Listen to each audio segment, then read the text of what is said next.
देखो ना, टीटू तोता और पिंकी चिड़िया कल ही अपनी नानी के घर चले गए। वहाँ कितनी ठंडक होगी। हाँ माँ, और नानी के घर के पास तो बड़ा सा आम का बगीचा भी है। मीठे मीठे रसीले आम सोच कर ही मेरे मुंह में पानी आ रहा है। बच्चों, अभी बाहर बहुत धूप है, थोड़ा पानी पी लो और सो जाओ। शाम को हम पास वाले तालाब तक टहलने चलेंगे। नहीं माँ, हमें कहीं टहलने नहीं जाना, हमें बस नानी के घर जाना है। हम वहाँ खूब खेलेंगे, नानी हमें कहानियाँ सुनाएंगी। आप मना क्यों कर रही हो? माँ, क्या आप हमसे प्यार नहीं करती? क्या आप नहीं चाहती कि हम भी छुट्टियों का मजा लें? मेरी जान, ऐसा मत कहो। तुम दोनों तो मेरी आँख के तारे हो। तुम्हारी खुशी के लिए तो मैं अपनी जान भी दे दूं। तो फिर चलिए ना माँ, हम आज ही निकलेंगे। अचानक उसकी नज़र एक पुराने सूखे पेड़ की एक मोटी और मजबूत टहनी पर पड़ी, जो जमीन पर गिरी हुई थी। रानो के दिमाग में एक विचार आया। माँ, आप ये क्या कर रही हो?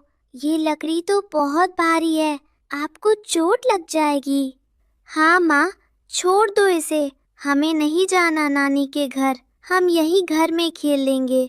आप इतनी मेहनत मत करो। नहीं मेरे बच्चों, अगर इंसान ठान ले तो कोई भी रुकावट उसे मंजिल तक पहुंचने से नहीं रोक सकती। अगर हमारे पास नाव के लिए पैसे नहीं है तो क्या हुआ, तुम्हारी माँ खुद तुम्हारे लिए नाव बनाएगी। रानू चिड़िया मेहनत करके लकड़ी की नाव बनाने लगती है और कुछ ही देर में नाव बनकर तैयार हो जाती है। देखो, अब ये सिर्फ एक लकड़ी की टहनी नहीं है, ये हमारी अपनी हवाई नाव है, जो पानी की लहरों पर तैरते हुए हमें नानी के घर ले जाएगी। वाह माँ, आपने तो कमाल कर दिया।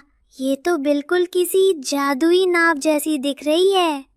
माँ, आप दुनिया की सबसे अच्छी माँ हो।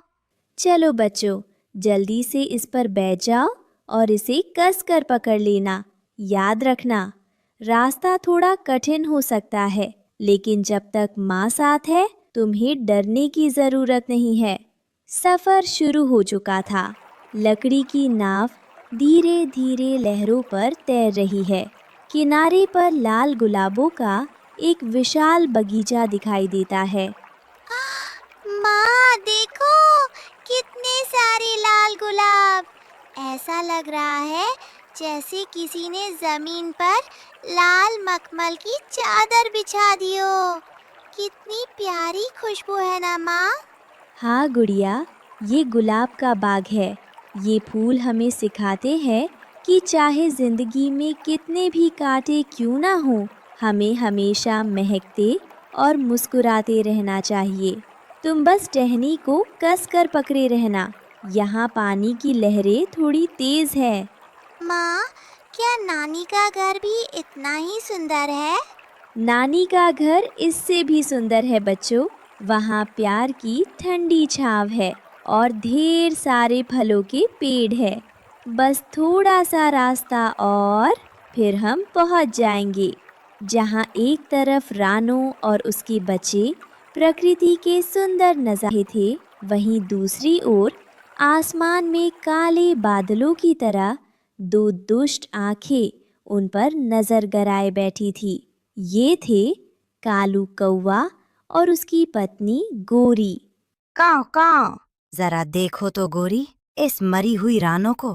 इसके पास 2 कौड़ी भी नहीं है नाव के लिए, और चली है बच्चों को नानी के घर घुमाने। और देखो तो कालू, वो बच्चे कितने खुश हो रहे हैं। ऐसा लग रहा है जैसे किसी शाही जहाज पर सवारी कर रहे हों। मुझे इन गरीबों का ये सुख फूटी आंख नहीं सुहा रहा। सच कहा गोरी, ये रानो खुद को बहुत समझदार समझती है। एक सूखी टहनी को नाव बना लिया। हाँ, जरा देखो तो कैसे शान से जा रही है। कालू, अगर ये आराम से पहुंच गए तो सब रानों की तारीफ करेंगे। कुछ ऐसा करो कि इसकी सारी होशियारी धरी की धरी रह जाए। इनका ये सफ़र इतना मुश्किल कर दो कि ये जिंदगी भर नानी के घर का नाम ना ले। रानो की टहनी एक ऐसे रास्ते पर पहुंच गई थी जहां नदी के दोनों तरफ पुराने और विशाल पेड़ों की छाया थी। रानो को एहसास नहीं था कि ऊपर घनी पत्तियों के बीच काल बनकर कालू कौवा बैठा है। बस थोड़ा सा और, एक आखिरी वार और रानो का खेल खत्म। कालू कौवा एक भारी और सूखी डाल को एक कुल्हाड़ी से काटने में लगा था ताकि नाव का रास्ता रोका जा सके। माँ, वो देखो, ऊपर उस पेड़ की डाल इतनी जोर जोर से क्यों हिल रही है? वहाँ तो हवा भी नहीं चल रही। कालू ने अपना काम कर दिया था। भारी लकड़ी अब सीधे बच्चों के ऊपर काल बनकर गिरने वाली थी। बच्चों, हिलो मत, जहाँ बैठे हो वहीं जम जाओ, टहनी को कस कर पकड़ लो। रानो चिड़िया चप्पू तेजी से हिलाने लगती हैं और नाव तेजी से आगे निकल जाती है। ठीक उसी पल वो भारी डाल धड़ाम की आवाज के साथ पानी में गिरती है। बाल बाल, बाल बाल बच गए मेरे बच्चों। तुम दोनों ठीक तो हो? कहीं चोट तो नहीं लगी? माँ, मैं बहुत डर गई थी। मुझे लगा वो लकड़ी हमें पानी में ले जाएगी। हमें नानी के घर नहीं, माँ, हमें डर लग रहा है। बेटा, भगवान हमारे साथ है, तुम बस हिम्मत मत हारना। चलो, अब हम धीरे धीरे आगे बढ़ेंगे। ये रानो तो बहुत किस्मत वाली निकली, पर कब तक बचेगी? आगे का रास्ता और भी खतरनाक है। रानो की लकड़ी वाली नाव धीरे धीरे आगे बढ़ रही थी। रास्ते में हरिया तोता और हरियाली तोती मिलते हैं। अरे रानो बहन, तुम यहाँ? और ये तुम लकड़ी की नाव पर बैठकर कहाँ जा रही हो? और साथ में नन्हे कुकू और गुड़िया भी हैं। रानो बहन, ये तो बड़ा जोखिम भरा काम है, इतनी दूर इस लकड़ी नाव के सहारे। क्या करूं भाई, बच्चों की जिद थी कि नानी के घर जाना है। पैसे थे नहीं तो बस ममता ने रास्ता दिखा दिया। बस वही पूछना था भाई, क्या हम सही रास्ते पर है? रास्ता तो यही है बहन, पर आगे का सफर थोड़ा कठिन है। अब नदी सक्रिय हो जाएगी और सामने बड़े बड़े पहाड़ आएंगे। पहाड़ों के ऊपर हवा बहुत तेज चलती है। शुक्रिया हरिया भाई, शुक्रिया हरियाली बहन। आपकी सलाह और इस फल के लिए बहुत धन्यवाद। अब हमें निकलना चाहिए। ईश्वर तुम्हारी रक्षा करे रानो बहन, संभल कर जाना। सूरज धीरे धीरे पहाड़ों के पीछे छिप रहा था।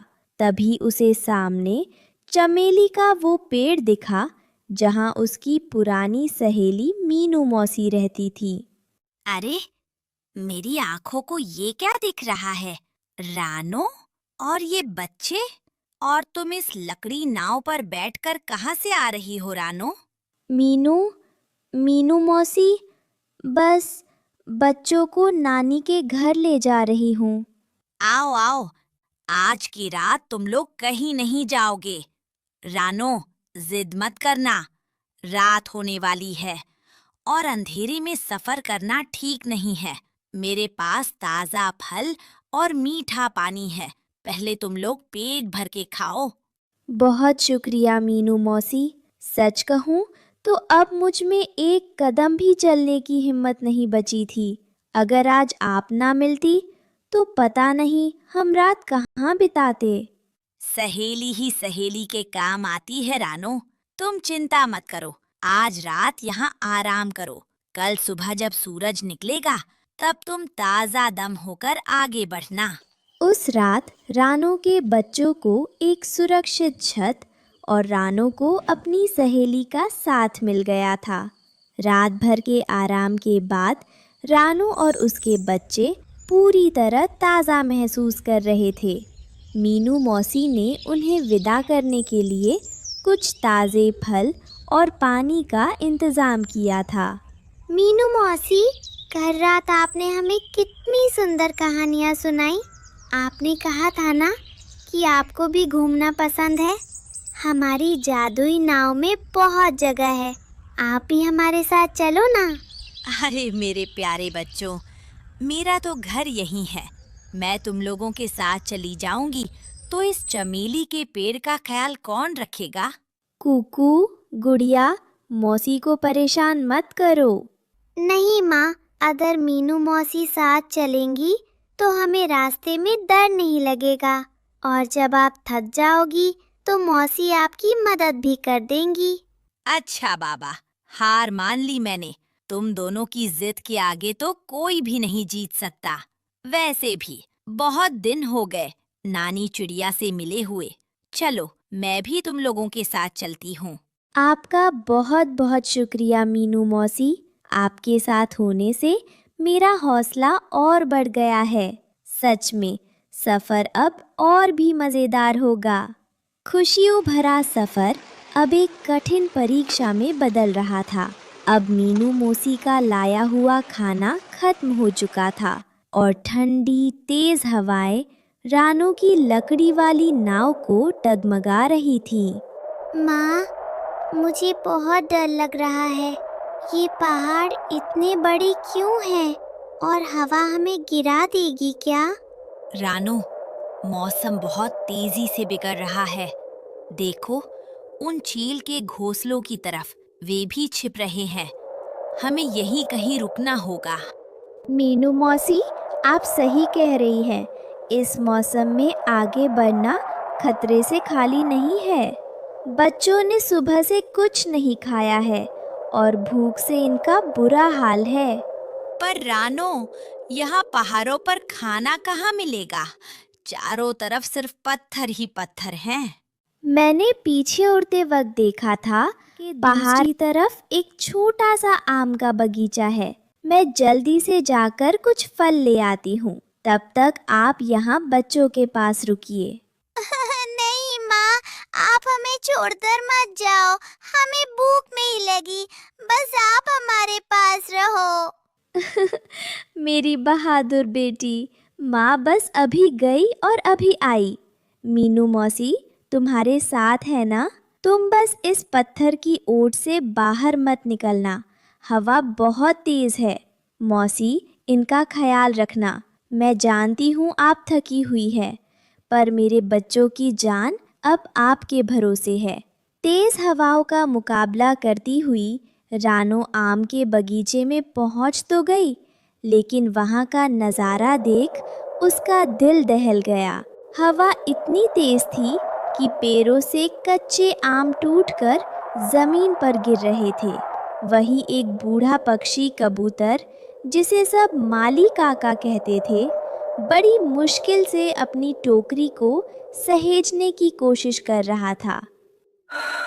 हाय राम, इतनी मेहनत से ये फल चुने थे, सब मिट्टी में मिल रहे हैं।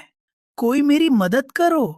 अरे नन्ही चिड़िया, तुम इस तूफान में यहाँ क्या कर रही हो? अपनी जान बचाकर कहीं छिप क्यों नहीं जाती? काका, मैं अपने बच्चों के लिए भोजन लेने आई थी, पर आपकी हालत देख मुझसे रहा नहीं गया। आप फिक्र मत कीजिए, मैं अभी सब ठीक कर देती हूँ। बेटी, इस खुदगर्ज दुनिया में जहाँ सब अपनी जान बचा रहे हैं, तुमने एक बूढ़े की मदद की। तुम्हारी आंखों में बहुत दर्द और ममता दिख रही है। क्या बात है? काका, मेरे बच्चे पहाड़ के उस पार भूखे इंतजार कर रहे हैं। मौसम खराब है और मुझे जल्दी पहुंचना है। तुम्हारी दयालुता ने मेरा दिल जीत लिया। ये लो, ये इस बगीचे के सबसे मीठे और रसीले आम हैं। इन्हें अपने बच्चों को खिलाना। और ये एक जादुई पत्ता भी ले जाओ, ये तुम्हें बारिश से बचाएगा। आपका बहुत शुक्रिया काका। आपकी दुआएं ही मेरे बच्चों को सुरक्षित रखेंगी। कालू कौवा एक भारी पत्थर को हिलाने की कोशिश कर रहा था, जो पहाड़ के बिल्कुल किनारे पर अटका हुआ था। गोरी अपनी चोट से कंकड़ नीचे गिराकर निशाना देख रही थी। काव काव, जरा और जोर, बस थोड़ा सा और। आज इस रानो का नामो निशान मिटा दूंगा। बहुत बनी फिरती है ना महान माँ। अब देखेगा पूरा जंगल इसकी तबाही। कालू देखो, रानो अभी तक वापस नहीं आई है। मीनू मौसी की आंख लग गई है और वो दोनों छोटे चूजे अकेले खेल रहे हैं। यही सही मौका है। अगर अभी पत्थर गिराया तो कोई नहीं बचेगा। कालू पूरी जान लगाकर पत्थर को धक्का देता है। पत्थर कड़कड़ाते हुए किनारे से फिसल जाता है। पत्थर पहाड़ की ढलान पर तेजी से लुढ़कने लगता है और हर मोड़ पर उसकी रफ्तार बढ़ती जा रही थी। देखो देखो कालू, वो पत्थर सीधे रानो की उस लकड़ी वाली नाव की तरफ जा रहा है। काकाओ, अब आएगा असली मजा। जब रानो वापस आएगी तो उसे अपनी नाव की जगह सिर्फ लकड़ी के टुकड़े और पत्थर मिलेगा। मीनू मौसी थकान के कारण एक पत्थर पर सिर टिकाए गहरी नींद में थी। कुकू और गुड़िया पास ही पड़े एक सूखे पत्ते और कंकड़ से खेल रहे थे। गुड़िया सुन, जमीन कैसे कांप रही है, जैसे कोई दानव दौड़ कर आ रहा हो। भैया उधर देखो, वो आसमान से काला बादल नीचे गिर रहा